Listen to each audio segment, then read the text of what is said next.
2038ஆம் ஆண்டில் உலகின் இரண்டாவது பெரிய பொருளாதாரமாக இந்தியா உயரும் என எர்னஸ்ட் அண்ட் யங் நிறுவனம் தெரிவித்துள்ளது. மக்களின் வாங்கும் சக்தி அடிப்படையில் 2038இல் இந்தியாவின் பொருளாதார மதிப்பு $34.2 டிரில்லியன் உயர்ந்து சீனாவிற்கு அடுத்தபடியாக இரண்டாவது இடத்தை அடையும் என அந்நிறுவன ஆய்வு கூறியுள்ளது.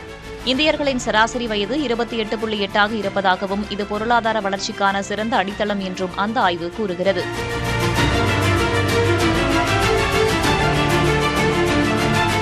உழைக்கும் வயதினர் அதிகம் இருப்பது, உள்நாட்டு தேவை அதிகரிப்பு, கட்டுக்கோப்பான நிதிநிலை ஆகியவை இந்தியாவின் நீண்டகால வளர்ச்சியை உறுதி செய்யும் என்றும் அந்த ஆய்வறிக்கை கூறுகிறது. உலகிலேயே அதிக சேமிப்பு கொண்ட நாடுகளில் இந்தியா இரண்டாவது இடத்தில் உள்ளதாக கூறப்பட்டுள்ளது. பல நாட்டு அரசுகளின் கடன் அதிகரித்துக் கொண்டிருக்கும் நிலையில் இந்தியாவின் கடன் இன்னும் 5 ஆண்டுகளில் 81.3%இலிருந்து 75.8% குறையும் என்று கூறப்பட்டுள்ளது.